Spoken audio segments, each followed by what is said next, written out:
Que ce soit les cadreurs, eh bien, nous sommes là pour assurer le bonjour d'Algérie jusqu'à 9h30. Donc, nous allons être avec vous avec un plateau bien varié puisqu'il y aura du droit, il y aura de la santé, il y aura du tourisme aujourd'hui. Et dernière ligne droite, ça va être l'artisanat algérien.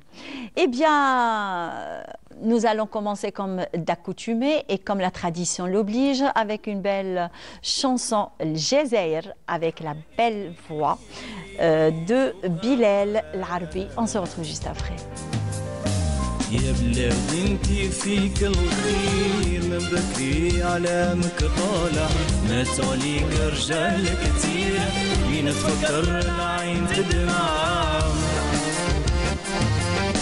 يا بلاد انتي فيك الخير من بكري علامك طالع مات عليك رجال كتير بينا تفكر العين تدمع إذا فرحتي نفرح معاك شدة ولمحين واقفين حداك أنا من بكري قلبي يهواك يا بلادي روحي فداك إذا فرحتي نفرح معاك شدة ولمحين واقفين حداك أنا من بكري قلبي يهواك يا بلادي روحي فداك يا بلادي انتي فيك الخير من بكري علامك طالع مات عليك رجال كتير بينا تفكر العين تدمع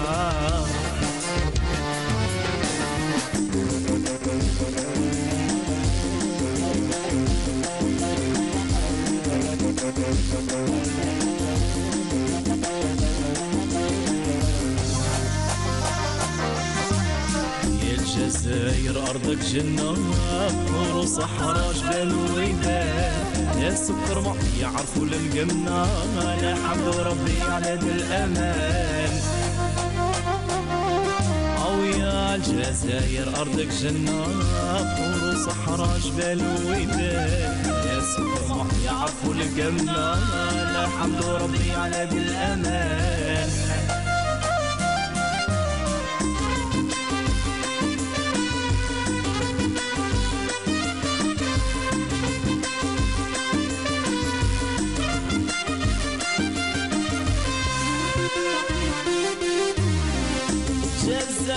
بلادي تحيا اللي سمعوا كلامي نبغيكم من قلبي قولوا معايا تحيا بلادي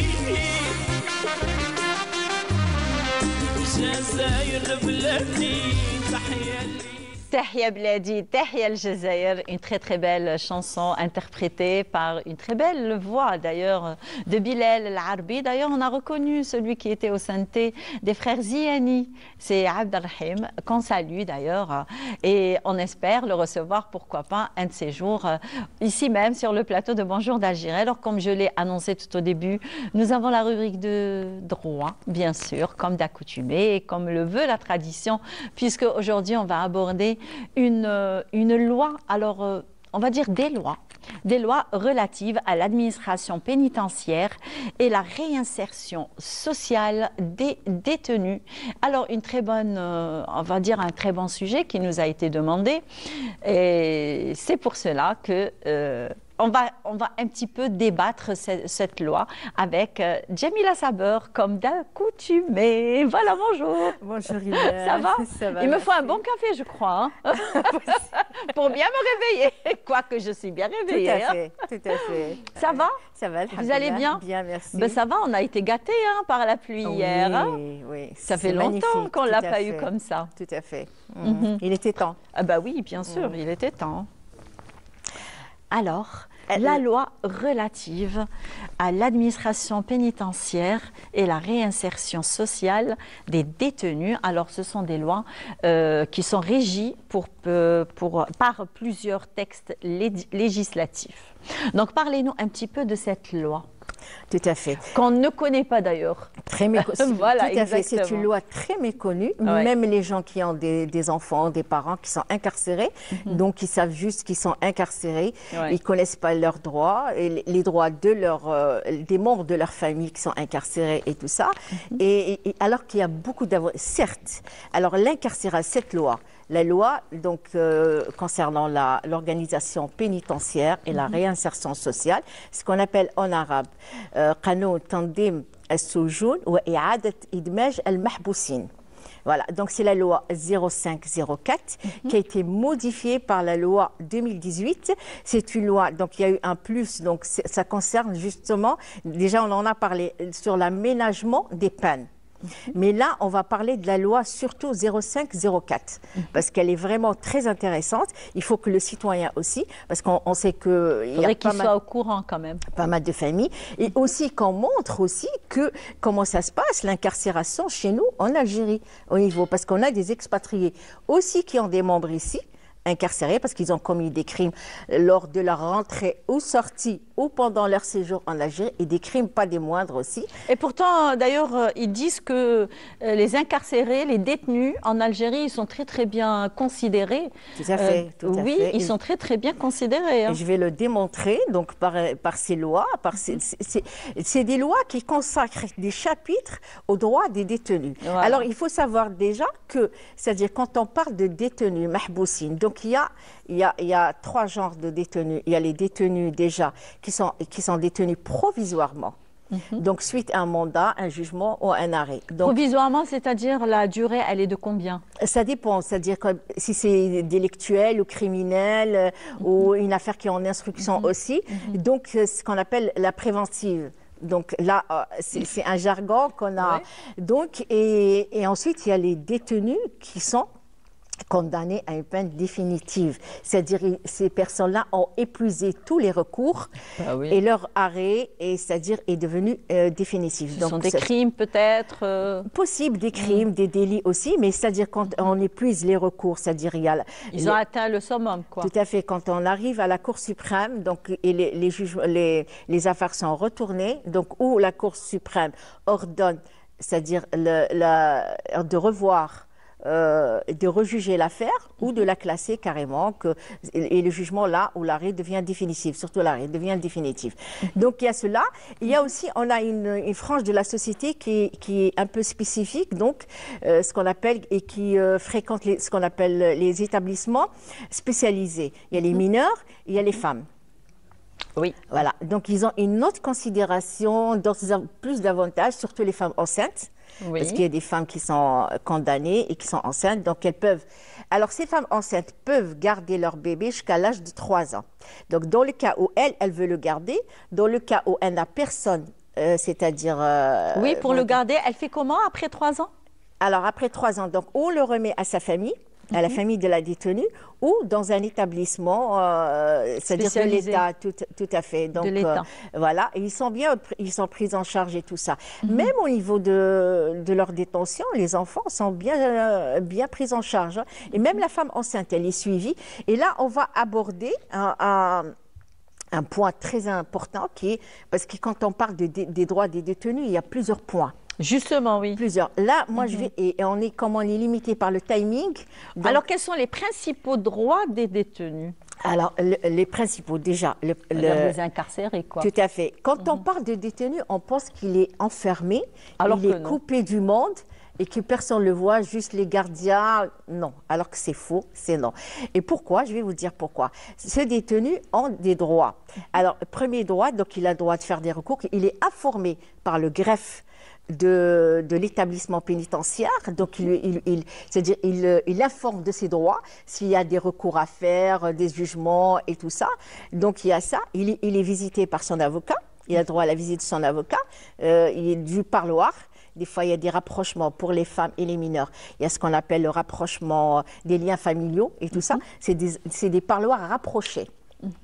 Et les autres, donc ils ont droit à des associations civiles, c'est la nouveauté des lois. C'est les associations fréquentent énormément les établissements pénitentiaires. Il a droit à un nombre de lois, même les étrangers, hein, quand je parle, pas seulement le détenu algérien, c'est-à-dire même les détenus étrangers. Étrangers qui sont ici en Algérie, qui sont détenus ici en Algérie. Tout à fait, et qui ont commis un crime ou un délit en Algérie et qui ont été incarcérés. Vous savez que même les aumôniers visitent les prisons algériennes. Ah oui, ils ont droit, parce qu'un étranger qui n'est pas musulman, il a droit à voir, c'est-à-dire, parce qu'on ne fait pas de différence, il a droit à un homme de sa religion, c'est-à-dire on respecte sa confession venir religieuse. Le voir. Les aumôniers, les imams et tout ça, donc ils ont les avocats, les associations, et pour les étrangers, ils ont droit de recevoir des membres de la représentation consulaire qui est basée en Algérie. Donc vous voyez que, c'est-à-dire, ils ne sont pas seuls.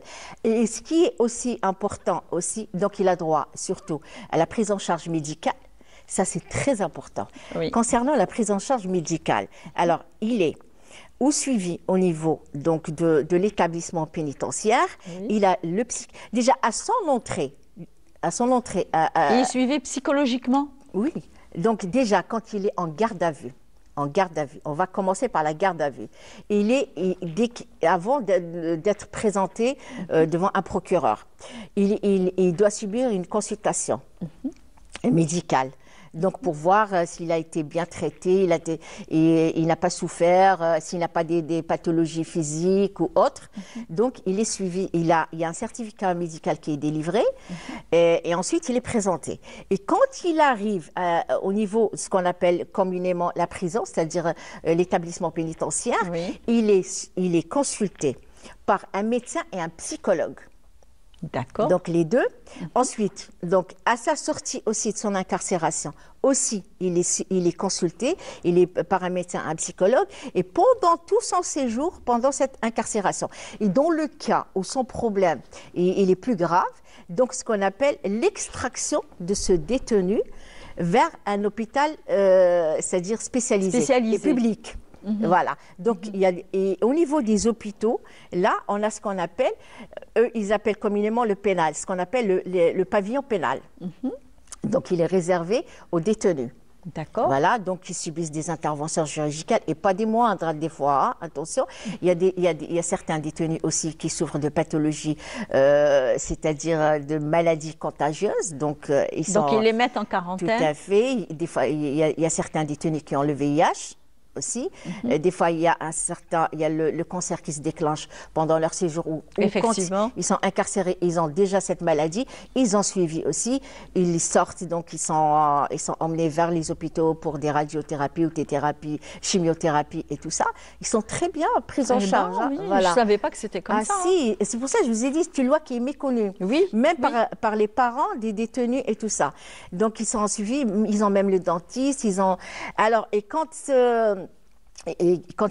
moi, je connais des malades qui ont séjourné quand même pas mal de temps au niveau d'un hôpital public.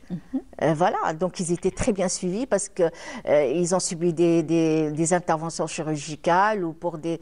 Alors donc c'est pour ça, c'est-à-dire il faut informer les gens de leurs droits. Et ça concerne aussi Et en plus, parmi aussi les droits des détenus, le détenu a le droit de suivre des études, une formation professionnelle. Effectivement, d'ailleurs, on entend parler qu'il y avait des détenus qui ont eu même leur bac. Avec mention, etc. Ils ont eu leur licence, leur master et leur doctorat, s'il vous plaît. Voilà, avec mention. Il y a eu des détenus qui ont soutenu leur doctorat. C'est qu'à travers ces gens, ces détenus qui sont diplômés à travers les années quand ils sont incarcérés, donc on voit quand même qu'ils ont envie de se racheter auprès de la société. Tout à fait. Donc là, c'est pour ça qu'on parle de rééducation et d'adaptation, et de réinsertion sociale. Ouais. Donc c'est des gens qui sortent avec blindés de diplômes. Hein. Voilà, c'est ça. Moi, je connais des détenus qui ont 4 bacs. Ah ben voilà. Voilà, donc ils sont blindés, ils sortent, donc ils peuvent se réinsérer à la société facilement. Et je vais vous parler des détenus là qui préparent des licences, des masters et des doctorats. Oui. Ils bénéficient de ce qu'on appelle la semi-liberté. Alors toute la journée ils sont dehors, ils ne rentrent que le soir. Alors dehors, C'est pas magnifique? chez eux? Non, non, non, non, à l'université ou... Ah d'accord. Tout à fait. Tout Ah, à c'est fait. bien ça. C'est ce qu'on appelle la semi-liberté, c'est-à-dire on leur accorde, c'est extraordinaire là, on leur accorde donc Et ils partent seuls, oui, sans oui, oui. surveillance ni rien? seuls, sans surveillance. En plus, qu'est-ce qu'ils ont? C'est-à-dire ils ont un pécule pour qu'ils puissent prendre le transport et qu'ils puissent manger. Eh ben, Voilà, donc voilà. Ça, les gens ne connaissaient pas ça. moi je savais pas en tout Voilà. cas. Je viens de l'apprendre Tout avec à vous. fait. Hein. Ce qu'on appelle la liberté, la semi-liberté. Ils partent, ils vont à l'université, ils vont dans des formations pour des C'est comme stages. s'ils sont chez eux, quoi. Tout à fait. Ils ne rentrent que le soir, comme s'ils rentraient à l'hôtel. Oui, voilà, Tout c'est à ça. fait. Mais il faut être sérieux, c'est-à-dire s'il y a le moindre truc, donc parce que tout est suivi, même pour les pécules, c'est-à-dire voilà pour le transport, et les gens qui travaillent, il y a aussi, ils peuvent travailler. Des fois, il y a ce qu'on appelle les milieux fermés, les milieux ouverts. Maintenant, ils sortent. Ils peuvent travailler dehors, sous surveillance bien sûr. Donc, ils ont un pécule. Donc, le pécule, il est au niveau du greffe. Chacun a un compte au niveau du greffe de l'établissement pénitentiaire, c'est-à-dire la prison. Et quand ils veulent acheter, parce qu'ils ont genre supérette au niveau de la prison aussi, ils veulent faire des courses et tout ça. Donc Ouais, ils demandent, ils achètent, ils ont la télévision, ils ont l'argent, ils ont les revues, ils ont des profs au niveau même de l'établissement pénitentiaire. Donc ils reçoivent des profs pour leur formation, pour leurs études, des imams. Et ils participent même à des journées C'est bien. de ça. sensibilisation, par exemple, contre la toxicomanie, contre l'alcoolisme. Il y a beaucoup de choses, hein, contre le crime. Il y a pas mal. Ils participent aussi. Non, je vous ai dit, sauf il y a une catégorie là qui est née criminelle et mourra criminelle là. C'est-à-dire oui, que il y en a. que tous les efforts. Ces gens-là, ce sont des malades. Tout à fait. Peut-être ce sont des malades Tout à fait. mentaux. Tout à Certainement, hein, parce qu'ils doivent avoir quand même. a des Comme gens on comme dit ça, c'est en héréditaire. jargon, Voilà. c'est qu'ils doivent ils doivent leur manquer une case Tout à quelque fait, part. Hein. Tout à fait. Et pour les personnes qui souffrent de troubles mentaux, parce Voilà. qu'au début, on ne sait pas. Mais une fois que, c'est pour ça que je vous dis, une fois qu'ils sont incarcérés, donc il y a la visite du médecin et du psychologue. Donc le magistrat, des fois, nous, les avocats, on fait une demande au magistrat, c'est-à-dire qui est saisi de l'affaire. Des fois, on sent que cette personne, elle a un problème mental. Elle a des troubles mentaux. On le Oui, sent. des fois on le sent. On hein. le sent. À Moi, travers le regard, à Tout travers à les fait. faits et gestes, Tout à à travers fait. le comportement Tout justement à de la fait. personne. Alors, on demande une expertise psychiatrique. Elle est généralement accordée. Même quand on ne la demande pas, le magistrat exige quand il est devant lui, le détenu, là, donc, ou l'accusé, il est devant lui, le magistrat sent que cette personne ne tourne pas rond. Oui. Elle souffre de troubles mentaux. Donc, il exige une expertise psychiatrique. Quand l'expertise psychiatrique revient, donc on ne peut pas le juger pénalement. Ce qu'on appelle intifa au dawa. Donc carrément, l'affaire est classée pénalement, il n'est pas responsable pénalement, mais il est incarcéré dans un hôpital psychiatrique. Voilà. Ben oui. Et entre-temps, quand on sent au niveau, le temps que l'expertise psychiatrique revienne, quand on sent qu'il représente un danger pour les autres détenus, on l'isole. Donc, on le met de côté, c'est-à-dire il est suivi par le médecin, on lui donne des calmants en attendant. Et ça, je le dis par connaissance de cause, j'ai eu des cas comme ça. C'est-à-dire, c'est pas par écrit, je le sais. On a eu des clients comme ça. Même leur propre famille ne savait pas qu'ils souffraient de troubles mentaux et tout ça. Exactement, oui. Voilà. Donc, on a demandé au magistrat qu'il y ait une expertise psychiatrique et tout ça. Et il s'est avéré que oui, c'était des schizophrènes. Carrément, ils hallucinaient avec un degré de paranoïa très élevé et tout ça. Donc, l'affaire, ils ont été déclarés pénalement irresponsables. Ils ont été placés dans des hôpitaux psychiatriques. Par exemple, c'est Chahmi. Ah bah oui, mais Voilà. en tout cas, dans ces hôpitaux-là, ils sont bel et bien suivis, très bien très suivis. bien Hein, suivis. parce qu'il y a des personnes qui sortent guéries carrément. Tout à hein, fait, parce qu'ils ont un traitement et déjà leur pathologie mentale est diagnostiquée. Exactement. oui. Chose qui n'était pas faite auparavant. Donc, personne, je vous ai dit, même leurs propres parents, leur propre famille ne savaient pas qu'ils souffraient de pathologie mentale. Donc, et ce qui est bien, alors c'est pas nous, vous allez dire oui, elle est avocate, elle est algérienne, elle raconte pour son pays, pour l'image. Non. Alors, que vous savez que C'est la vérité de toutes les Non, façons. non, non, je vais vous ne vous pouvez dire. pas ramener, vous ne pouvez pas nous raconter quand Non, on même. ne peut pas, c'est sûr.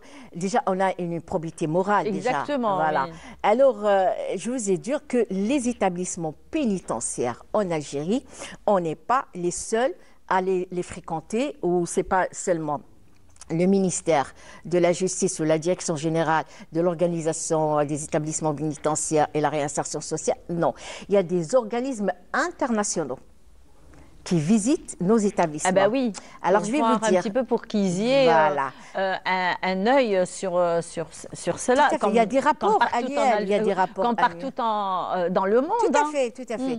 L'Algérie a toujours ouvert les portes à ce genre d'organismes internationaux. On n'a rien à cacher d'ailleurs. Tout à fait. Et il y a des rapports annuels. Par exemple, il y a ce qu'on appelle le PNUD, le Bureau des Nations Unies pour le développement. Le PNUD qui a un bureau, déjà ils sont installés en Algérie. Il y a le bureau des MENA.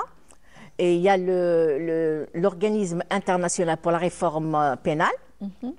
Et celui, vraiment, moi je suis très bien, ces déplacements et tout ça, le CICR, le Comité international de la Croix-Rouge, qui a été un partenaire de l'Algérie depuis la guerre de libération de l'Algérie. Ah ben voilà. C'est lui qui, le CICR, là, c'est-à-dire on a un grand partenariat, une grande histoire d'échange et tout ça. Il visite tous les établissements pénitentiaires qui sont en Algérie. Il a un rapport annuel et en plus, quand il entend les détenus, il les entend individuellement et sans la présence de personne, d'aucun membre de l'établissement pénitentiaire. Et ça, c'est mentionné dans le rapport et tout ça. Donc, il voit, il y a une évolution, c'est-à-dire permanente, c'est-à-dire qui rentre dans le cadre de la modernisation de la justice. Et ce projet a commencé à débuter depuis 1999. Quand même, hein. Tout à fait. Donc, à chaque fois, il y a une étape, c'est-à-dire qui est réalisée et tout ça. Et ça, pour le CICR, il y a le Croissant Rouge aussi. Et pour les mineurs, par exemple, ils ont la visite des scouts. Justement, oui. Les mineurs, ils ont alors, pour les mineurs, ils ont des vacances, ils partent en colonie de vacances. Oui. Donc, ils ont des formations. Et ils suivent une scolarité tout à fait oui, normale. Une bonne scolarité, tout à oui. fait. Et ils ont la visite donc, de pas mal d'associations, surtout les scouts musulmans. Les scouts musulmans, ils fréquentent beaucoup les établissements spécialisés des mineurs aussi.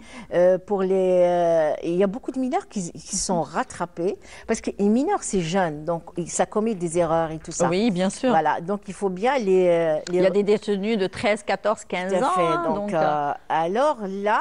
c'est un âge critique en plus. Tout à fait. Il y a des associations internationales aussi, donc pour la protection des droits de l'enfant. Et il y a l'UNICEF et tout ça. Donc, tout ce bon monde fréquente et visite périodiquement les établissements pénitentiaires en Algérie. Donc, quoi qu'on dise, allez-y voir les rapports annuels de ces organismes internationaux. Voilà. On peut c'est-à-dire essayer de ternir l'image, c'est-à-dire de l'Algérie en matière de... Ils ne pourront pas, de toute façon, la vérité est là. Non, mais c'est-à-dire, c'est pas nous qui faisons ces rapports. Allez-y, ils ont des bureaux, ils ont c'est des organismes internationaux très connus et quand même qui ont leur poids aussi. Il ne faut pas oublier aussi que l'Algérie, c'est une grande nation, c'est un grand pays. Tout à fait. Donc il a su gagner quand même en quelques années, après l'indépendance, il a su gagner une place très très importante dans le monde. On est un pays jeune en plus. Exactement. Quand on voit des puissances, ce qui se passe dans les prisons, certains pays qui prétendent être des puissances. Effectivement, voilà. oui. Donc très bien. Merci beaucoup. Merci à vous. Donc à la semaine prochaine avec un autre sujet qui nous concerne tous d'ailleurs. Hein. Très bien. Bon week-end à vous. Merci à vous aussi. Alors, Selim Skandar qui nous emmène dans une très très belle région. Bénisse-nous, on se retrouve juste après.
émission d'histoire, effectivement. Salim Skandar, merci beaucoup de nous avoir fait voir cette belle région. D'ailleurs, je le signale et je le rappelle aussi à nos chers amis du matin que Bnisnous fête en apothéose Yenayer. Donc, à leur façon, c'est un spectacle magnifique d'ailleurs.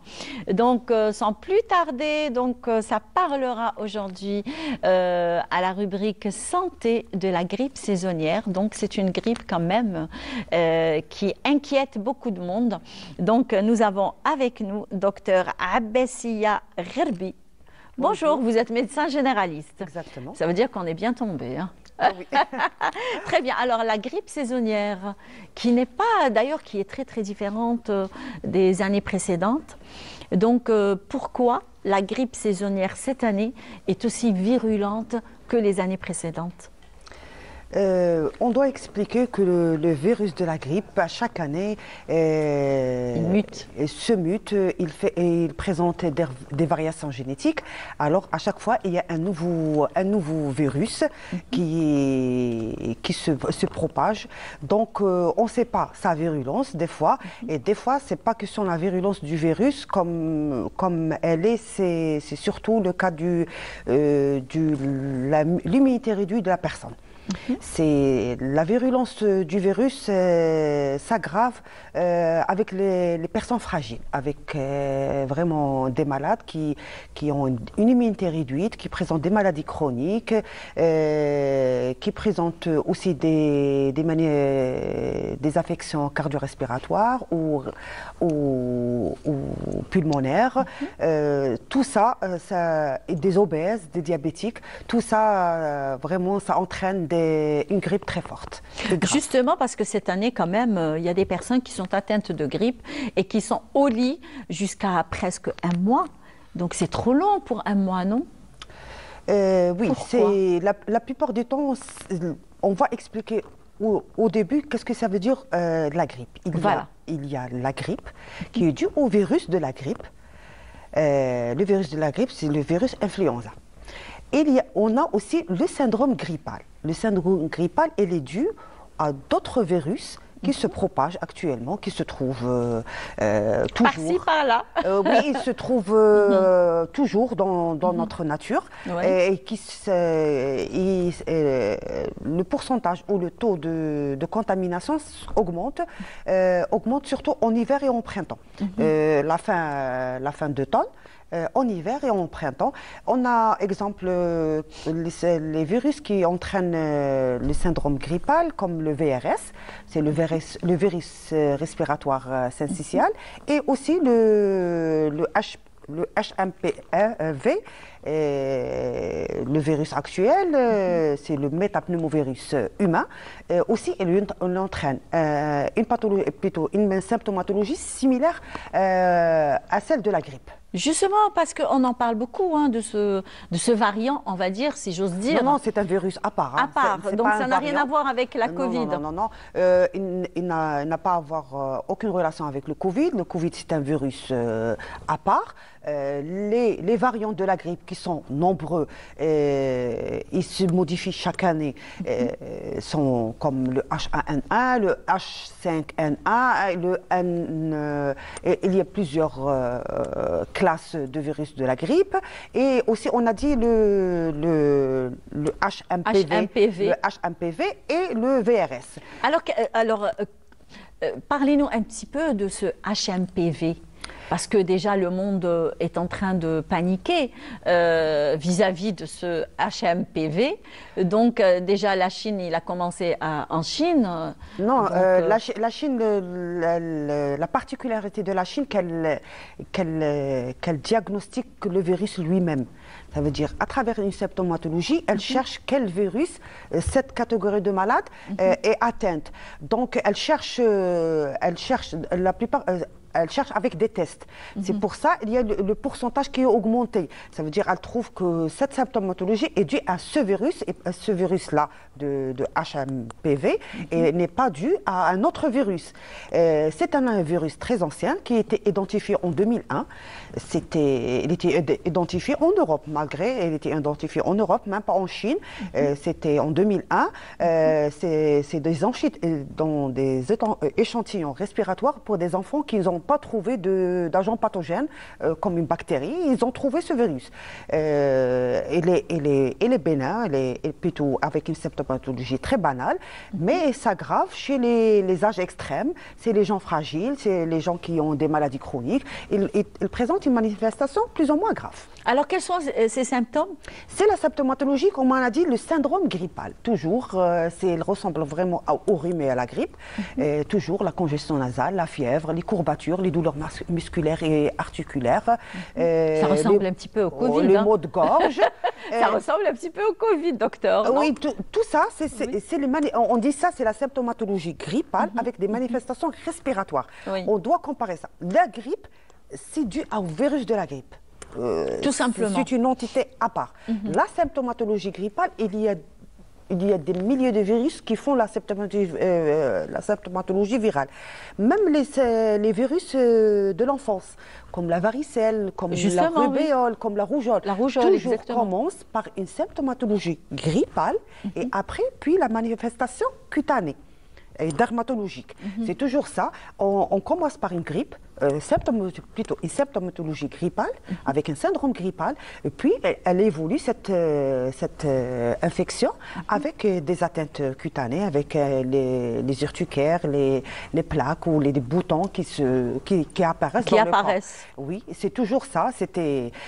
Tous les virus apparemment commencent avec une symptomatologie grippale. Comme on a dit, les syndromes grippales et la fièvre qui est légère à modérée, des fois forte. Alors, quand vous nous dites que la fièvre, elle est légère à modérée, c'est-à-dire elle peut varier de à toujours, on doit diagnostiquer la fièvre à partir de 38.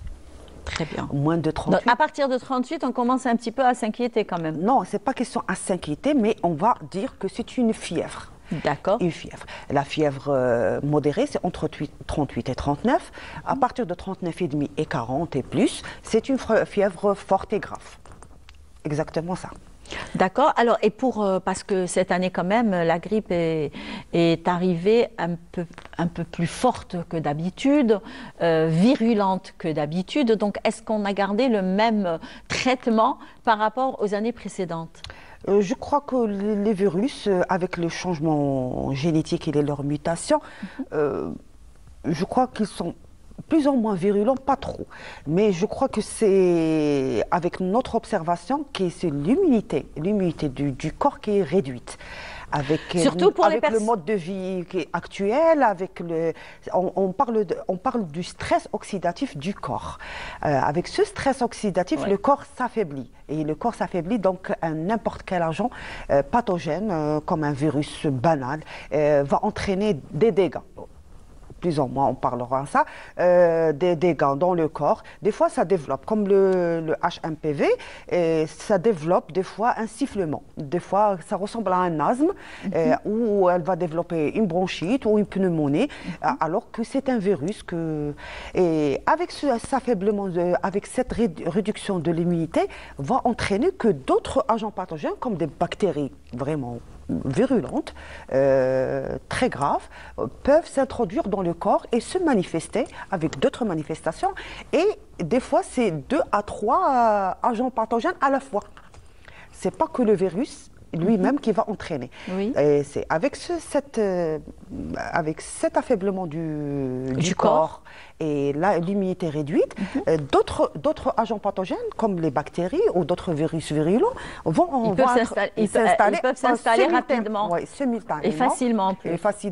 Et on aura maintenant une infection avec double ou triple agent pathogène. Alors qu'en est-il justement pour les personnes qui contractent justement cette grippe saisonnière qui est un petit peu on va dire très variante par rapport aux années précédentes. Ce sont des personnes. Qu'en est-il pour des personnes qui ont été covidées et qui ont toujours le corps un petit peu faible par rapport à l'immunité, justement. Pour les gens, la première des choses, il faut se prévenir. Alors, et comment se prévenir? Les mesures d'hygiène, Oui. bien sûr, on demande de porter la bavette, le masque pour se protéger. Ça, on le laisse. Mais aussi, c'est la distance. Garder toujours la distance, se laver les mains à chaque fois. Et pour les gens malades, pour l'éternuement, toujours on demande de faire ça pour faire l'éternuement ou de tusser avec un mouchoir jetable et le jeter à chaque fois. C'est comme ça, on va prévenir pour réduire la contamination. Pour préparer le corps, il faut bien manger, il faut bien dormir, il faut limiter le stress pour avoir un bon corps qui va lutter contre toutes les maladies transmissibles ou non transmissibles. Il faut préparer notre corps pour se défendre. Effectivement, oui. Donc, il faut bien manger, et manger sainement, bien dormir, ne pas trop se forcer, le surmenage, le burn-out, ça, on doit le limiter. Bien sûr, ils vont me dire comment travailler. Oui, on va travailler, mais on va trouver une façon de se ménager. Oui, de se détendre, ou de se reposer pour gérer ce stress, parce que le stress va agir sur la cellule elle-même, sur les organes qui sont vraiment nobles. Et ces organes, dès qu'ils sont atteints, ils sont sensibles à toute pathologie. Alors, et quel est le traitement justement pour cette grippe saisonnière qu'on n'a pas l'habitude justement de rencontrer et de voir? On doit expliquer aux téléspectateurs que la grippe, si elle est virale, plutôt la grippe est virale. Le traitement est symptomatologique. On a deux volets, on a le traitement et on a la prévention. On doit se prévenir par la vaccination. Tout le monde est... Maintenant, la vaccination ne se limite pas uniquement aux enfants et aux personnes âgées, non. Mais même nous, on va dire...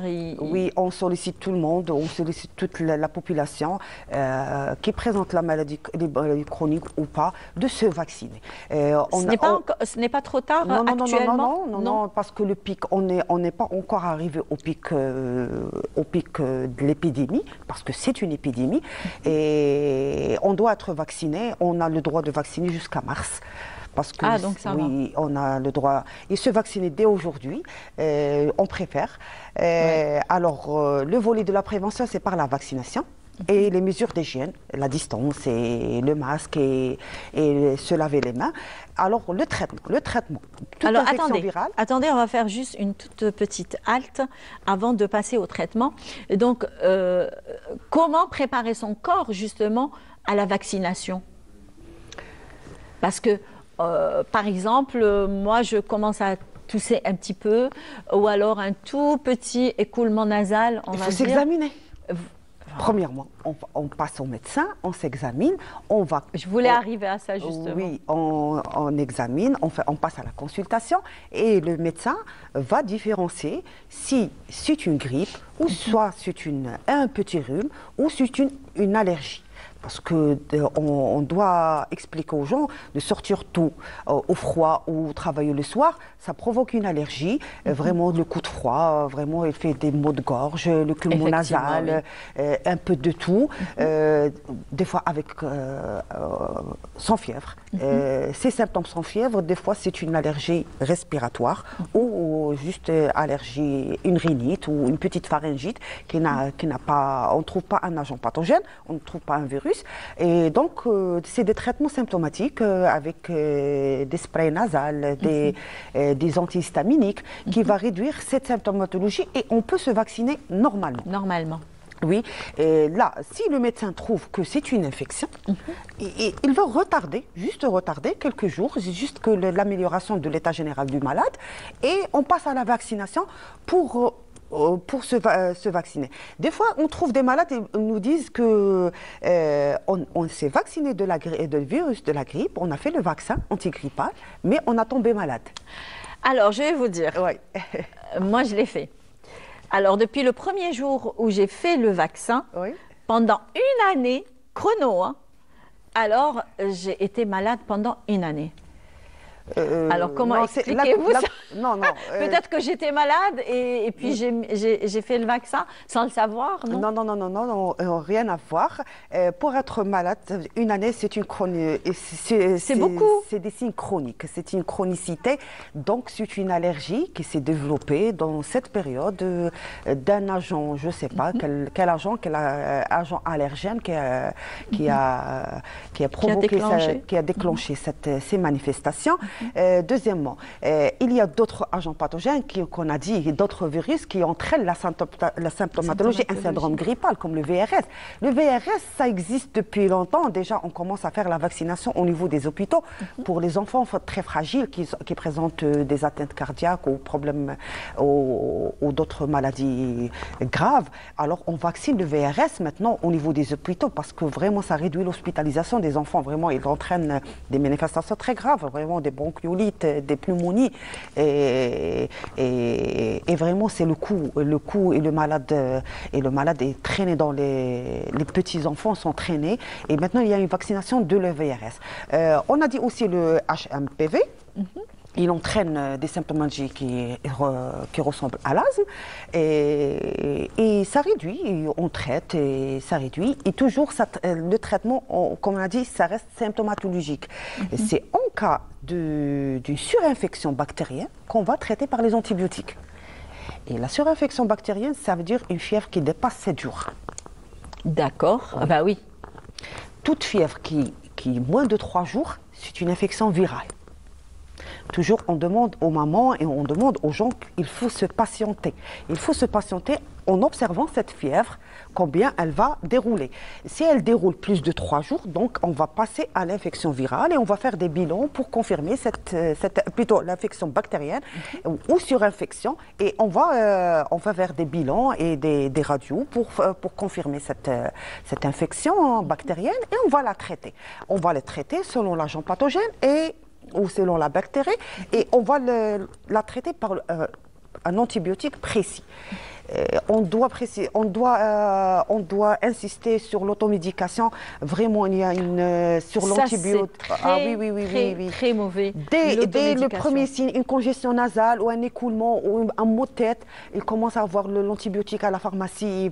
Là, c'est le rôle des pharmaciens. En principe, ils refusent justement de vendre ces antibiotiques sans ordonnance. D'ailleurs, en principe, non. Normalement, c'est ça. Normalement, c'est ça. Mais puisqu'il n'y a pas de contrôle vraiment précis au niveau des pharmacies, donc c'est un peu délaissé pour les vendeurs. Il y a beaucoup aussi de vendeurs, c'est pas des pharmaciens qui prend le rôle du pharmacien.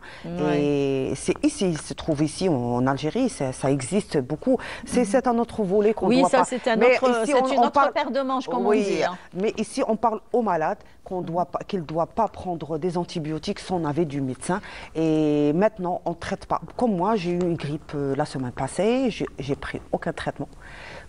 Que de la supplémentation, des compléments alimentaires. J'ai bien mangé, j'ai bien dormi, des vitamines. Des tisanes? Oui, des tisanes. Et j'ai bien récupéré. De la verveine, j'ai resté 7 jours. J'ai patienté. Et 7 jours, j'ai pris un repos de 3 jours. Voilà, oui, j'ai pris mon repos de 3 jours. On se blottit sous notre couette et alors, puis devant la télé, pourquoi pas? Une maman avec des enfants, c'est d'accord, ça c'est pas possible. Oui, c'est un peu difficile, mais quand même, j'ai pris du repos, j'ai pas travaillé et j'ai pris de la supplémentation en complément alimentaire, surtout la vitamine C et les éléments comme le zinc, ça je le prends déjà avant. Surtout que c'est le moment de toutes les façons des agrumes. Oui, j'ai bien mangé avec des tisanes, j'ai bien hydraté mon corps, bien bu de l'eau et des tisanes. Et je me suis reposée et j'ai récupéré à partir de 4e jour, j'ai commencé à me récupérer, que du paracétamol pour les maux de tête. Et c'est bon, aucun antibiotique. aucun d'autre, ni injection, ni passage aux urgences. Bon, j'étais patiente pour ça. Je suis consciente parce que je suis médecin. Je sais ça parce que les malades me regardent. Je suis consciente parce que je suis médecin, mais quand même, je serai l'exemple comme ça pour les téléspectateurs et les malades, pour ne pas se précipiter de prendre du traitement. C'est vrai, c'est un peu... Il faut laisser le corps agir par lui-même, se défendre. On a le mécanisme de défense du corps. C'est comme, il y a aussi une entité particulière de la toux. Voilà. La toux, tout le monde essaye de la bloquer. Ah ben non. Non. Justement, non, il ne faut pas. Toujours, je mentionne à mes malades, la toux, c'est le dernier symptôme qui doit disparaître. Ah ben oui. Oui. Le premier symptôme, c'est la fièvre. Là, il faut vraiment s'inquiéter parce que la fièvre, elle peut attaquer beaucoup de... On doit traiter en basant sur la fièvre. C'est le premier symptôme que le malade commence à se guérir. Le premier symptôme, c'est la fièvre. Et après, les manifestations respiratoires. C'est symptôme par symptôme. Progressif. Des fois, ils demandent « Ah, c'est bon, j'ai arrêté. » Tous les symptômes, c'est arrêté à la fois. J'ai pris le traitement et c'est bon. Et là, c'est pas bon. Non, vraiment, c'est... On risque de rechuter. Le risque de rechuter, le risque de faire des résistances, le risque de se compliquer surtout. Des fois, on a une petite rémission, puis une complication. Et c'est pour ça les malades, la plupart des malades qui sont hospitalisés, c'est avec cette petite rémission, sont malades, puis ils se remettent, puis ils se compliquent. Et cette chute, c'est très grave. Ah ben oui, comme on dit, la rechute est plus grave que la maladie. Ils passent à l'hospitalisation, vraiment à l'hospitalisation. Et maintenant, ils sont bombardés d'antibiotiques, 3 ou 4 modèles d'antibiotiques, et ils vont entraîner une résistance. Et maintenant, il y aura pour une simple bactérie qui se traite normalement avec un simple antibiotique, on va passer à des antibiotiques plus forts. Et après, vraiment, c'est difficile notre corps de se défendre. Effectivement, donc il est affaibli déjà. Exactement. Il ne peut pas se défendre. Donc, et là, c'est pas bon de se faire aider par des antibiotiques parce que là, on ne laisse pas la nature faire son travail aussi.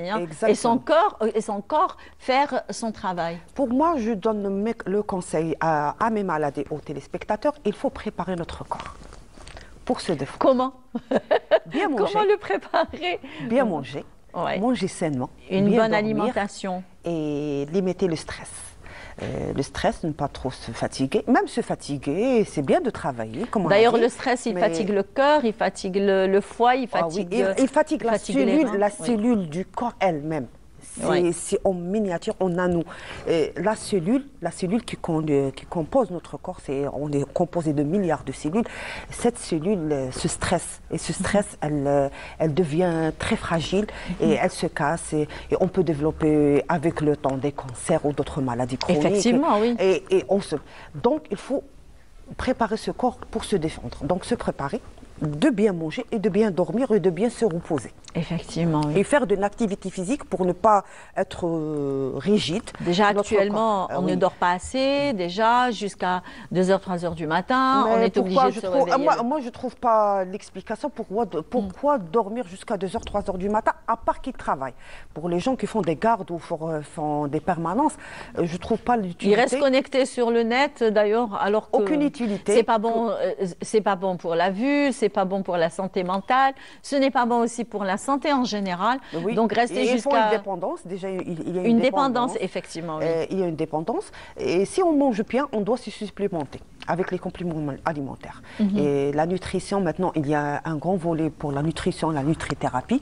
Oui, c'est carrément... Il faut améliorer aussi notre microbiote intestinal. Effectivement. Vraiment, c'est notre mécanisme de défense. Maintenant, il y a une relation. Les dernières études et les derniers articles qui parlent que notre microbiote, notre bactérie bénéfique dans notre corps qui sont chaque corps a un microbiote spécifique. C'est lui qui a la relation avec le cerveau, avec le cœur, avec notre santé, avec la bonne santé, avec la digestion, avec notre foie, c'est tout. C'est notre métabolisme. Tout le métabolisme est est corrélé avec notre microbiote.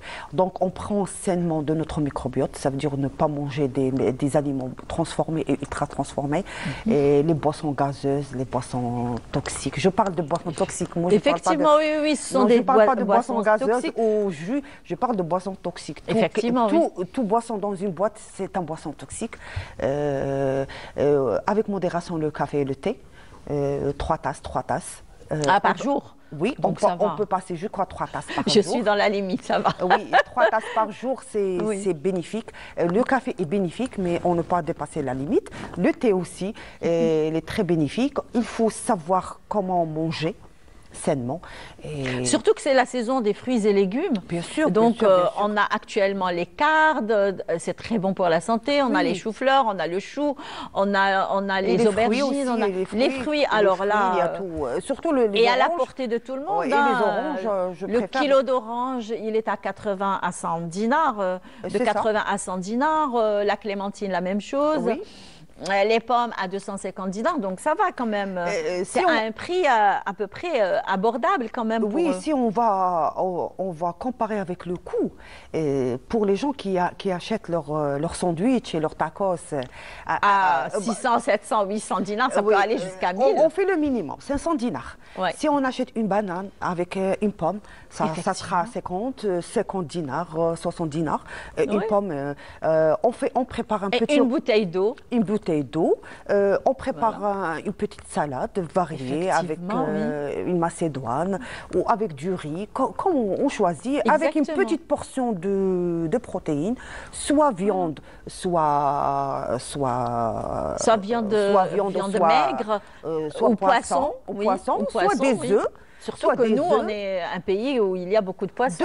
2 œufs égale à 100 grammes de viande. Exactement. 2 œufs, vraiment le coût, ça sera à 300 dinars. Et moi, peut-être pour les gens qui achètent le... Et en même temps, je prépare dans 30-45 minutes. Si je prépare, je prends le temps à cuisiner ou préparer cette salade ou mon porte-manger que je dois me déplacer. Effectivement, ça ne prend pas beaucoup de temps. Hein. Mais de faire la queue dans un restaurant pour 1 heure, alors je préfère de préparer et ne pas faire la queue.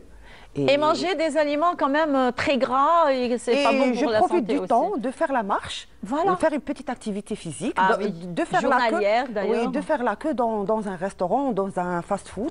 Effectivement, oui. Il faut changer la mentalité. Et si on change la mentalité, on change la façon de penser, on va changer nos habitudes. Et déjà, on change nos habitudes, on va changer notre santé. Alors, je vous dis, changer d'habitude, eh bien, on les changera certainement. Donc, merci beaucoup pour tous ces précieux conseils, on va dire que vous nous avez donné quand même. Alors, très ravi. Très bien. Alors, avec 5 fruits et légumes, donc on est de l'eau. Exactement, et beaucoup d'eau, s'hydrater, bien sûr, des vitamines qu'on trouve dans les fruits et légumes, et surtout, c'est la saison des fruits, c'est le pays des fruits aussi, donc on y trouve de la belle orange, de la belle clémentine aussi. Alors, on y trouve aussi de la belle pomme, les grenades aussi, c'est très bon pour la santé. Donc, vous en avez quand même pour tous les goûts, pour toutes les personnes qui préfèrent ça ou ça, on va dire, eh bien... Moi, personnellement, je n'ai pas de préférence. Je mange tous les fruits, donc je n'ai pas à choisir. Voilà, merci beaucoup. C'est très gentil d'avoir accepté notre invitation. Donc, on se donne rendez-vous dans d'autres Bonjour d'Algérie. Pourquoi pas, pour aborder d'autres pathologies. Eh bien, je serai présente. Vous répondrez oui. Oui, bien sûr, toujours oui. Très bien, merci beaucoup. Oui. Hein. Très bien, alors, sujet sur l'escalade de Christelle avec Yasmine Amri, on se retrouve juste après. Pas loin de la ville d'Oran, nichée entre mer et montagne, se dresse Christelle, un lieu prisé pour ses paysages époustouflants. Cette petite localité attire désormais une communauté grandissante de passionnés d'escalade. Au cœur de ces falaises abruptes et de ces sommets accidentés, une activité pleine de défis et d'adrénaline prend vie. Encadrés par des membres d'une association locale, ces amateurs de sensations fortes se réunissent chaque semaine pour repousser leurs limites et découvrir de nouvelles parois.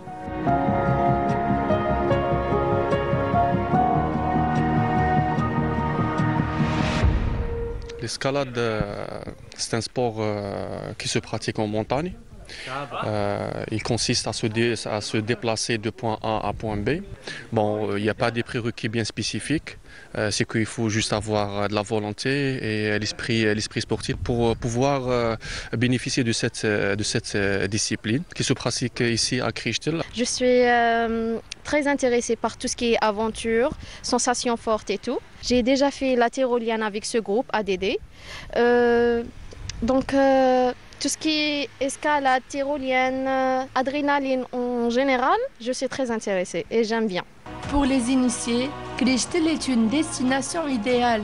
Ses falaises variées offrent des parcours adaptés aussi bien aux débutants qu'aux experts. Grâce à l'effort constant de l'association, cette activité dépasse le simple défi sportif. Chaque ascension devient une expérience unique, portée par un esprit de solidarité et d'entraide où chacun trouve sa place. Depuis 2018, je me suis plongée dans ce sport qui me passionne, attirée par ses nombreux défis et ses difficultés stimulantes. Donc c'est une première pour moi l'escalade, c'est une sensation extraordinaire.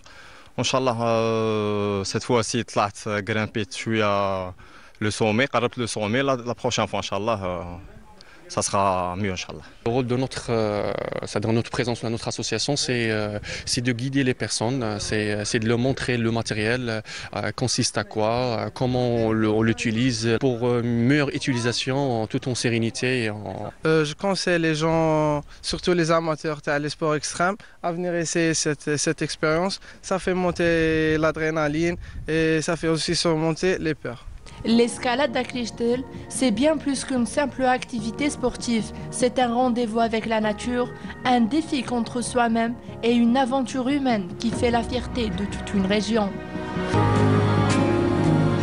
Une aventure humaine qui fait la fierté de toute une région, effectivement, Yasmine Amri. Alors, vous nous avez quand même emmené à découvrir ce sport, on va dire, je ne sais pas si c'est un sport extrême ou pas. On verra cela avec Amin Merabti, qui est présent avec nous sur le plateau de Bonjour d'Algérie. Alors, lui, il est orthophoniste, organisateur de sorties, mais aussi président de l'association sportive ADD, alors Art du déplacement. Bonjour. Bonjour Yasmine. Ça va? Ça va très bien, merci vous. Non, c'est Iman, c'est pas Yasmine. Ah pardon, Iman. Parce que moi j'ai dit Yasmine Amri, oui, c'est bon, c'est pas un problème. Ça va? Ça va très bien. Vous allez bien? Ça va, merci. Alhamdulillah. Alors, on va commencer par Amin Merabti, l'orthophoniste. Alors, je suis orthophoniste de formation et je suis orthophoniste en libéral, donc je pratique toujours. Le métier d'orthophoniste, c'est un métier qui consiste à aider les personnes, à les accompagner, à mieux articuler, à mieux parler, à trouver un meilleur mode de vie par rapport à la communication. On prend en charge les enfants comme les adultes aussi, c'est-à-dire différentes pathologies. On peut commencer des TSA, des troubles du spectre autistique, du retard de langage simple, jusqu'aux les troubles de développement ou les troubles neurodéveloppementaux, comme l'Alzheimer, les troubles neurodégénératifs plutôt, comme l'Alzheimer, l'aphasie, etc. Donc les post-AVC. Ah ben oui, c'est très important aussi. Alors pourquoi avoir choisi l'orthophonie ? Je pense que c'est l'orthophonie qui m'a choisi en fait. Ces domaines de santé, c'est humain plus que d'autres choses. Donc, je pense que le profil de la personne consiste aussi en fait, c'est le profil qui va aller vers ces disciplines ou ces métiers. C'est en fait le fait d'aider les personnes, Je me souviens très bien au début de ma carrière, j'étais dans l'associatif, donc le caritatif, donc aider les personnes. On a fait pas mal de formations au niveau des pouponnières, soit à Oran, à Constantine ou à Alger. C'était à titre bénévole. C'est d'aider les personnes qui travaillent au sein des pouponnières pour aider les enfants en situation de handicap. Très bien. Alors, et quels sont les besoins justement du patient ? Le besoin de patient, c'est de trouver un meilleur moyen c'est-à-dire une meilleure qualité de vie. Voilà. Parce que quand on parle de la communication, c'est la vie. La parole, c'est la vie. La parole, c'est la vie. Oui. C'est transmettre les idées, c'est de se raconter. Alors, et comment vous abordez justement un patient ? Comment vous l'abordez? Comment vous commencez justement, si j'ose dire, c'est une rééducation fonctionnelle? En fait, et psychologique, non? Oui, c'est psychologique aussi. En fait, dans l'orthophonie, on prend la patient dans sa globalité. C'est-à-dire on prend le niveau socio-économique, le niveau culturel, le niveau cognitif, le niveau langagier et tout. Et ça démarre toujours par un entretien et ça finit par une rééducation par la suite. Ah ben oui. Alors, hormis d'être orthophoniste, c'est qu'aujourd'hui, alors je vais vous dire, chers amis du matin, c'est que Emine Merabti est venue avec 3 casquettes. Alors la première, c'est l'orthophoniste. La deuxième, c'est l'organisateur de sortie, oui. Justement. Et comment vous choisissez? Comment vous, on va dire, vous êtes un passionné justement de nature. De quelle façon vous transmettez justement cet amour de la nature au groupe que vous accompagnez pendant on va dire, vos escapades? Puisqu'on vit dans c'est-à-dire dans une société moderne, donc on est tout le temps dans le stress. Donc, le docteur Gharbi l'a évoqué tout à l'heure. Effectivement, oui. Et pour remédier le stress, pour nous, c'est de sortir de routine. La routine, c'est d'aller vers la nature et de revenir à l'origine. Donc, l'origine, c'est la nature. Oui. Et les week-ends, on fait des activités sportives en outdoor, c'est-à-dire en plein air. Et ça varie de la randonnée simple, de la randonnée sportive, de trekking de plusieurs jours, à l'escalade aussi et la tyrolienne. Donc ça va permettre aux personnes, enfants et aussi adultes, de découvrir la nature et la beauté de notre pays. Et surtout la beauté de notre ville d'Oran aussi. Justement. Parce que Oran, c'est pas la ville, c'est aussi la montagne, c'est la nature. Effectivement, oui. Et c'est pas uniquement la plage, ou alors la mer, ou alors les escapades, on va dire. Les stations balnéaires. Exactement. Oui. Donc c'est beaucoup plus. Il y a beaucoup de très belles montagnes déjà. Je citerai du côté de Christelle, du côté de Morgiajou, exactement. La montagne des Lions aussi. Donc c'est magnifique. On a quand même un patrimoine naturel magnifique et vaste. Absolument. Beaucoup plus. Donc, et là, vous avez choisi justement l'escalade, la tyrolienne, etc. Comment vous choisissez ces activités qui intéressent beaucoup de monde d'ailleurs, hein? En fait, nous, on est passé d'une question, c'était ces disciplines qui sont présentes ailleurs, pourquoi pas les mettre en vigueur ici en Algérie? Et c'est possible. Nous avons un potentiel humain et ainsi que naturel immense, donc on doit l'exploiter. Effectivement. Et je me souviens très bien, c'était il y a 13 ans en arrière, j'étais de passage à Christelle, j'étais émerveillé par la beauté de Christelle, la mer et la montagne. Et voilà. C'est une région magnifique. Magnifique, oui. Donc j'invite les personnes de visiter cet endroit. Surtout le village. Le village et les montagnes aussi, c'est magnifique. Et à ce moment-là, j'ai constaté qu'il existe quelques matériels de l'époque. Donc je me suis rapproché, donc j'ai trouvé des plaquettes. Donc les plaquettes, c'est là où on grimpe pour avancer en escalade. Mais je me suis dit que l'escalade à Oran existait déjà. Donc j'ai fait quelques recherches et tout. Donc effectivement, donc il y avait une époque des années 70, 80 jusqu'au 2001. Les derniers grimpeurs y ont passé par Christelle.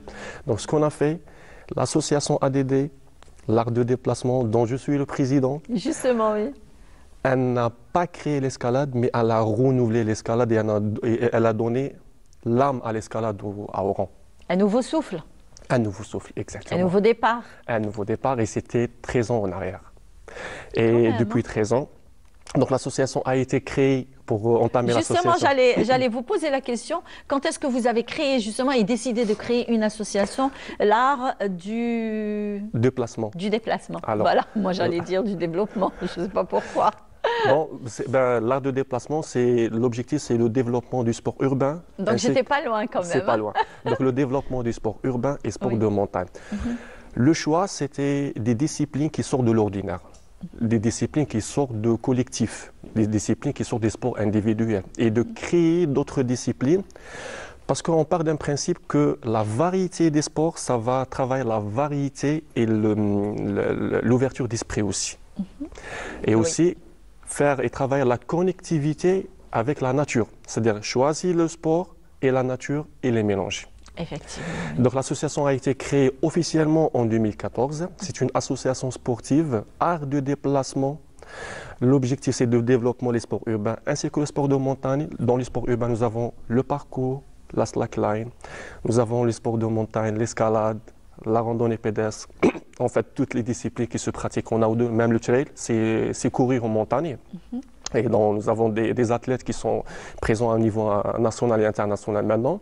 Et pareil pour l'escalade, parce qu'il existe une équipe nationale d'escalade maintenant.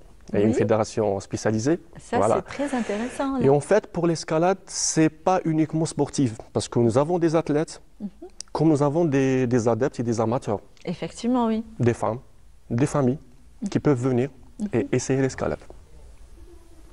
J'aimerais bien l'essayer, moi. Donc voilà. Donc l'escalade, il peut se pratiquer comme une discipline sportive compétitive, comme il se pratique comme un divertissement, comme il se pratique comme une préparation physique. Et en toute sécurité, on va dire. Parce que tout le matériel qu'on a, c'est un matériel dédié à l'escalade. Professionnel. Professionnel, et il est vérifié constamment. Très bien. C'est-à-dire, on va dire, de façon, chaque 3-6 mois, donc on le vérifie. Et voilà. Et l'escalade, ça permet à la personne de rencontrer des difficultés ou des obstacles réels. La philosophie de cette discipline, c'est de transférer cette persévérance dans l'escalade, de surmonter un obstacle réel dans la vie quotidienne, quand on revient pendant la semaine. Oui, hein. C'est-à-dire que c'est des obstacles réels. Ça, en relation avec ce qu'on fait pendant la semaine. Hein. Absolument. C'est-à-dire, si on va résumer, l'escalade, ça va nous permettre de surmonter des obstacles réels et transférer cette persévérance pour surmonter des obstacles qui sont abstraits, qui est les difficultés, qui est le stress, mieux gérer nos comportements durant la journée, avec les instances, avec l'entourage, l'environnement.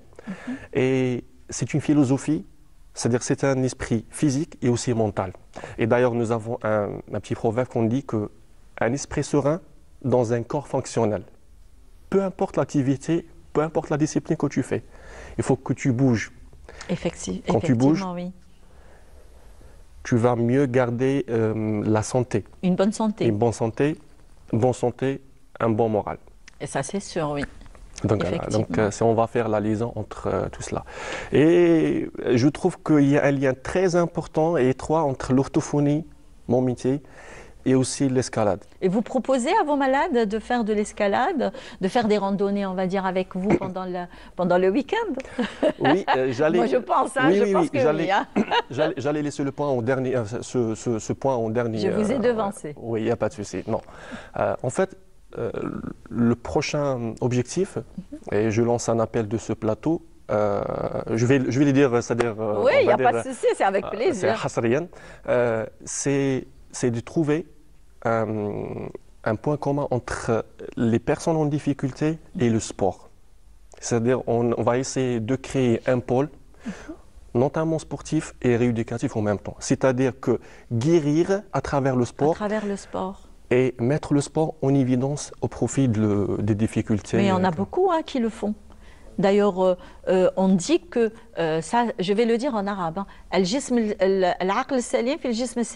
c'est-à-dire que si on pratique un sport, c'est qu'on va avoir un corps sain, déjà, avec quand même, avec un peu de marche, avec un peu d'exercice lors de l'escalade. Donc, on fait des efforts pour escalader.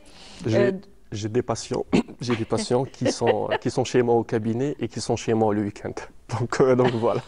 Voilà, donc c'est bien de prendre en charge les malades même pendant les week-ends, en s'amusant, on va dire, parce que l'escalade, on s'amuse. Hein. Et c'est pour ça tout à l'heure, je vous ai dit que dans l'orthophonie, c'est de prendre la personne dans sa globalité. C'est-à-dire pas uniquement le langage, mais c'est aussi l'environnement. Effectivement. Son état physique, son état mental. Et aussi sa famille et aussi le mode de vie, son mode de vie. Parce que l'objectif, c'est de changer son mode de vie.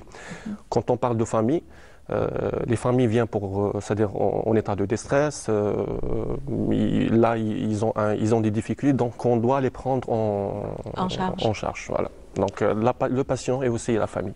Très bien. Alors, en dernier lieu, un dernier conseil, on va dire, de Amin Merabti, qui fait plein de choses pendant la semaine, y compris le week-end. Donc, vous ne vous arrêtez pas, en fait. Ben oui, c'est ça. Mais en fait, j'aime ce que je fais. Mais parfois, je me sens un petit peu fatigué. Mais dans tout ça, j'aime mon métier et j'aime ce que je fais comme sport.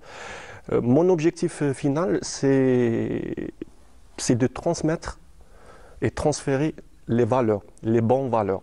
Parce que je suis persuadé qu'à travers le sport, on peut mieux, en fait, on peut être on va dire بالعربية, c'est Safir, ok? Donc ouais. Safir, un ambassadeur. C'est un ambassadeur des bonnes valeurs. Voilà. Parce qu'à travers le sport, on peut travailler beaucoup de choses. Effectivement, oui. Sur le plan social, sur le plan économique et social, et sur mental le plan éducatif aussi. Et mental et physique. Et mental, ça joue beaucoup. Hein. Ça joue beaucoup. Ça joue beaucoup sur le mental. Très bien. Donc voilà, je pense qu'on a contourné, on a fait un petit peu le tour. Donc la prochaine fois, ça va être une direction, c'est où ? Votre prochaine direction? Et en fait, oui, pour les activités, c'est pour l'escalade, on s'entraîne d'une façon hebdomadaire, donc chaque week-end, notamment les vendredis, même les samedis aussi parfois. Donc c'est à Christel, tout le temps. Et aussi, nous avons d'autres lieux, c'est à Modjajou. C'est pas loin d'Oran, donc il y a tous les moyens de transport. Modjajou, c'est du côté du fort de Santa Cruz. Exactement, c'est pas loin de Santa Cruz, donc on s'entraîne là-bas aussi. Mais généralement, c'est à Christel, parce qu'au Christel, il y a beaucoup de voies d'escalade. Et par rapport à l'escalade aussi, on a organisé une rencontre qui était amicale en janvier 2023. On a regroupé plus de 100 grimpeurs des 4 coins d'Algérie. Et il y a des grimpeurs professionnels qui n'étaient jamais à Oran, ni à Christel, ni fait l'escalade. Ils ont été subjugués par la nature. Christel, c'est magnifique. Tu as la montagne et derrière toi, tu as la mer. Tu as la mer, ça c'est vrai, oui. Donc, j'invite les personnes à faire du sport, faire de l'escalade. Et marhaba et bienvenue pour tout le monde. Ben voilà, vous avez la bonne adresse, c'est Amin Merabti. Donc il a son association, c'est l'art du l'art de déplacement. Et à chaque fois, je me dis c'est l'art du développement. Mais c'est le développement. Ben oui, on se développe. Hein. Pour le contact, donc ils peuvent voir sur les réseaux sociaux. Donc c'est ADD Club Oran. Très bien. Donc voilà, vous avez la bonne adresse. Donc rien ne vous empêche de contacter Amin Merabti et d'avoir quand même et de faire une bonne activité sportive pendant le week-end. Ben voilà, rien ne nous empêche en fait. Hein. Très bien. Alors une petite escapade musicale avec Cheb Fethi. On se retrouve juste après.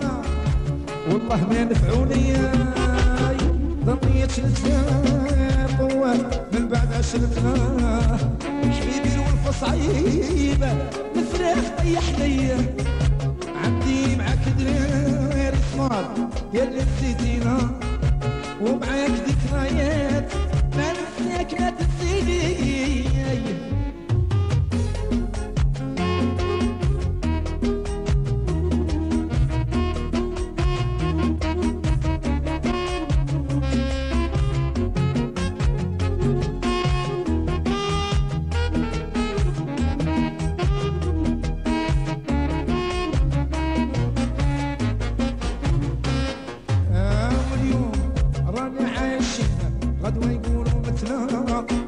هذه الدنيا خطرة نتحكى نوبات مكينية نهار يكون مليح ونهار تضيق علينا والوقت الغدار راح قدرك وقدرني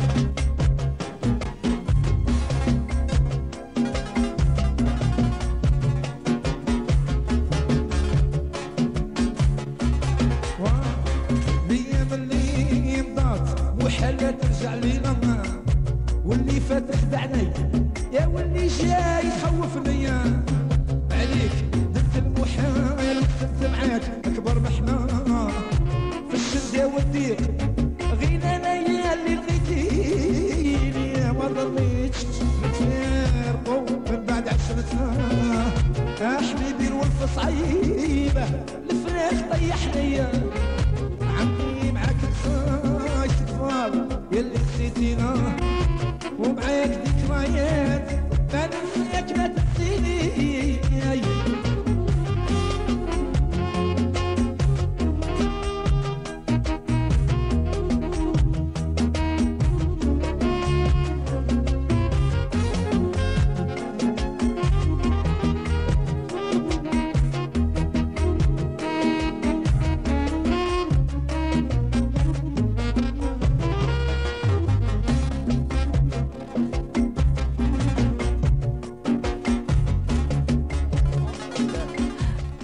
Eh bien, je disais à nos invités que Yenneyer, c'était la nuit de samedi à dimanche. Le dimanche, c'était une journée fériée, d'ailleurs, une journée le 12 janvier qui correspond au premier jour de Yenneyer, justement. Donc, c'était une journée chômée, payée, on va dire. Et là, elle me disait, voilà, ça correspond un petit peu à ce que je vous ai ramené, ça correspond un petit peu à Yenneyer. Je lui ai dit, oui, ça fait que 2 ou 3 jours qu'on a fêté Yenneyer. Donc, on est toujours dans l'ambiance et dans l'air de Yenneyer, puisque nous recevons avec nous Madame Aïcha Chrifa Bellakhdar. Bonjour. Bonjour. Vous êtes dans la confection de gâteaux traditionnels, oui. On va dire gâteaux algériens. Bien sûr. Ça va? Ça va très bien. Vous allez bien? Merci pour l'invitation. C'est un plaisir d'être parmi vous. Ben merci à vous de l'avoir accepté. Voilà, merci. Alors, je vous présente mes gâteaux. Non, mais attendez. Vous n'êtes pas seule, voyons. C'est la première fois que vous faites de la télé? Non, c'est la deuxième, je pense. Mais c'est la deuxième. Un peu stressée. Vous êtes un petit peu stressée? Ouais, mais non, on va laisser le stress de côté. Inch'Allah. Puisque vous êtes accompagnée avec Madame Houeri Aboussmaha. Alors vous êtes esthéticienne, vous êtes naturopathe, c'est ça? Non, herboriste. Herboriste, voilà. Et vous êtes aussi, vous fabriquez des produits au naturel. Au naturel. On va dire. Ça va? Alhamdoulilah. C'est votre première télé? Non. Non. Parce que là, vous êtes très à l'aise. C'est ma première fois que je passe à la télévision. Ah bon? Oui. La première fois que vous faites la télé? Oui. Vous êtes vraiment très à l'aise. Vous êtes faite pour la télé. Merci. Très bien. Donc, on va commencer, on va dire, par tout ce qui est produits naturels et cosmétiques. Donc, parlez-nous un petit peu déjà de votre formation. Alors, je suis esthéticienne de base. J'ai fait plusieurs formations en phytothérapie herboriste et de là je suis passée à Ça vous est venu l'idée de faire, fabriquer, on va dire des... Avant j'ai fait des traitements pour la peau et des produits qui sont brevetés par l'INAPI pour traiter la peau. Et de là, je suis passée à fabriquer des produits cosmétiques. Alors, traiter la peau, de quelle façon traiter la peau? Quelles sont les maladies, on va dire, de la peau que vous traitez? Alors, tout ce qui est cutané, des taches pigmentaires, de mélasma, acné, cicatrices, séquelles, tout ce qui est vieillissement cutané, tout ce qui concerne la peau du visage. C'est ma spécialité, c'est le visage. Le visage, oui. Très bien. Alors, et comment vous vous êtes retrouvée à fabriquer justement des produits au naturel? Alors, de là, le traitement de la cliente, alors mes clientes qui demandaient des trucs naturels pour terminer les traitements faciaux. Et j'ai commencé à fabriquer des petites cosmétiques, des petites crèmes, des baumes pour le visage. Ensuite, j'ai commencé à faire la savonnerie qui est naturelle à base de plantes. Parce que là, c'est que le savon justement industriel, maintenant les femmes, elles se retournent vers tout ce qui est naturel. Les femmes, elles aimeraient bien mettre et utiliser des produits au naturel. Parce que maintenant, c'est la nouvelle tendance, c'est la tendance au naturel. On revient aux recettes de nos grands-mères. Donc, je pense que c'est beaucoup mieux. D'ailleurs, il y a un antiride qui est très puissant. C'est l'huile du pépin de figue de Barbarie. C'est un... Quoi? Non? C'est tout le monde qui parle des pépins de Barbarie, alors qu'il y a d'autres choses qui traitent les rides, qui traitent le vieillissement cutané. Par exemple, plus performant, plus puissant. Il y a l'Ocens, par exemple, l'Ouban Dakar. L'Ocens. Ah oui, c'est vrai, oui. J'ai vu ça sur les réseaux sociaux. Maintenant, si tout le monde parle de pépins de Barbarie, on oublie d'autres plantes. C'est très bon d'ailleurs pour la peau, c'est magnifique. Et il y a d'autres plantes qui traitent les rides, le vieillissement cutané, l'hydratation de la plante. Et quelles sont ces plantes que vous utilisez? j'utilise tout ce qui est résine. Moi, je préfère les résines. كما يقولوا الاسماغ الصمغ الصمغ العربي الصمغ الشهاب. Ah oui, le صمغ العربي c'est la gomme arabique. Oui. Ah, la gomme arabique, elle est très très bonne pour la santé. كاين بزاف الاسماغ اللي يعالجوا يعني تريت لابو. حنا نروحوا toujours tout ce qui est publicité. Exactement. Ça c'est vrai, oui. Mais c'est bon quand même, c'est naturel l'huile. Mais des pépins de barbarie, c'est pas tout le monde, c'est pas donné à tout le monde pour l'acheter. Exactement, parce que c'est un petit peu cher quand même. Et vos produits, ils sont quand même. Et là, je vois un savon Bledi. Bledi. Ah, le savon c'est de Bledi. C'est Bledi. Ça, c'est un mariage entre le savon africain. J'ai créé une formule entre le savon africain et le savon musulman. Qu'est-ce que le savon algérien. Ah d'accord. Et qu'est-ce que vous avez mis à l'intérieur? Alors, le savon africain. Huile d'olive. Oui, fait huile d'olive. C'est la base, c'est l'huile d'olive. Mais par exemple, les Africains utilisent la coque de cacao pour au lieu de la soude, ils donnent le beurre de cacao ou l'huile de cacao, huile de palme. Et حاجة اللي ما نديروها يعني أنا دخلتها c'est la pelure de banane. Ah ben oui, parce que je la fais sécher, je la moulue et je ندخلها في le savon. D'ailleurs, elle est gorgée de vitamines, elle est gorgée de bienfaits, que ce soit sur le cuir chevelu, justement. Même pour le visage. Sur le, alors, la meilleure des choses que le savon Bled, ce que j'ai créé, c'est visage et corps. Ah ben voilà, pour les deux. Et il est cuit pendant plusieurs jours. Et on le met comment?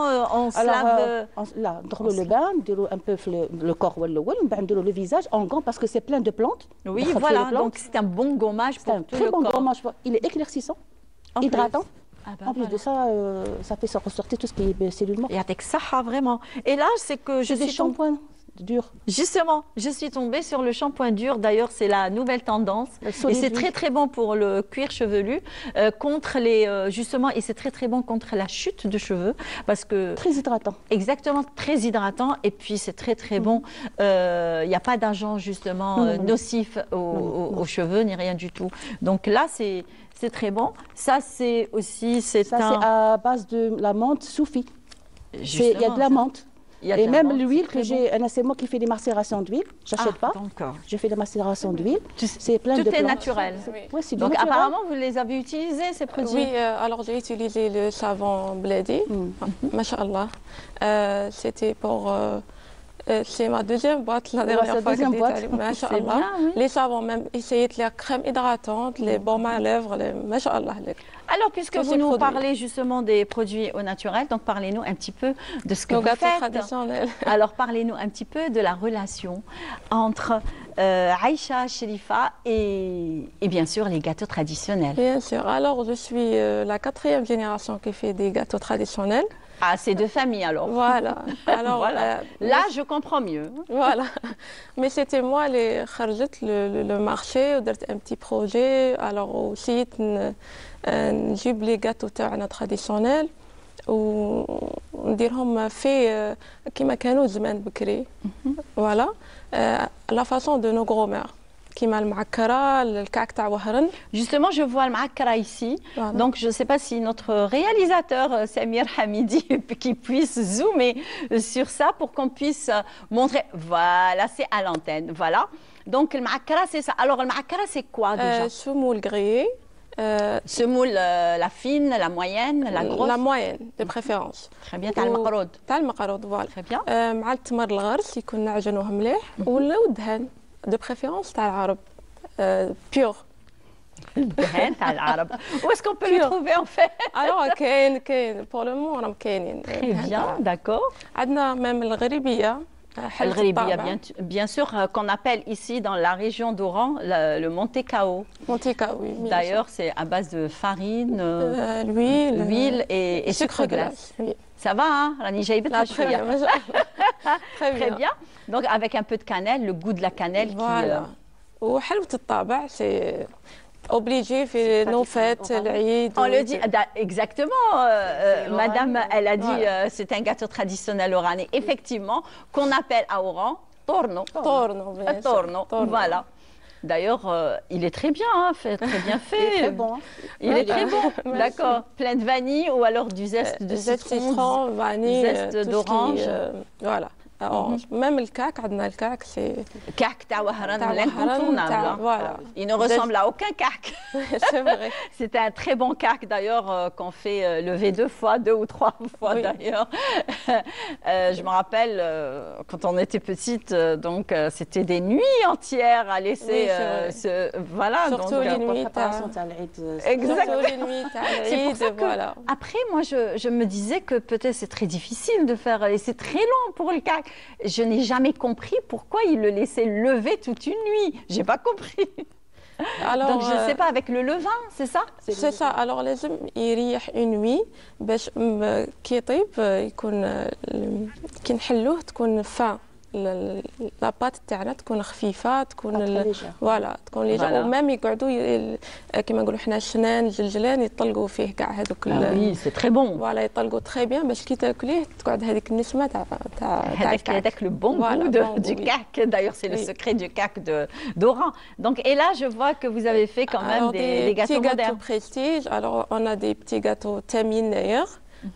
Parce que ça fait 3-4 jours اللي درنا يناير وعندنا دي بتي كاتو تاع بريستيج اون كا فيت مارياج ولا فوالا وعندنا مقيرطات في تاع النحاس.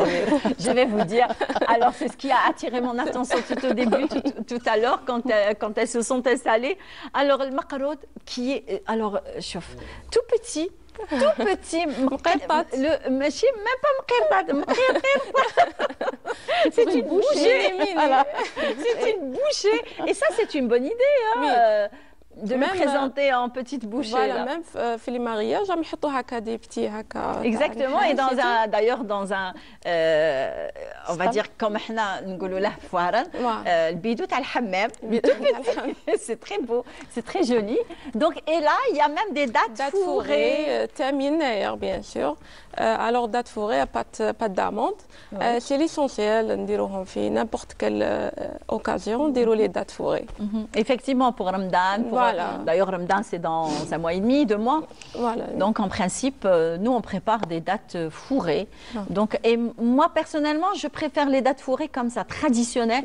Je ne les aime pas avec le chocolat. Déjà, la date, elle est sucrée. La pâte d'amande est sucrée. Voilà. Alors, et on rajoute aussi le chocolat qui est trop sucré. Sucré, donc, oui, voilà. Donc, un dernier mot pour vous. Merci d'être là. Merci à vous d'avoir accepté notre invitation. يعجبوكم les gâteaux تاعنا. عجبوني أنا نشوف d'ailleurs surtout المقرود هذاك le mini tout mini. D'ailleurs et même Madame Houeria, franchement vos produits au naturel qui suscite un petit peu et qui nous encourage un petit peu à y aller et à virer carrément vers tout ce qui est naturel, vers la beauté au naturel. Donc merci beaucoup d'avoir accepté notre invitation. Merci à vous.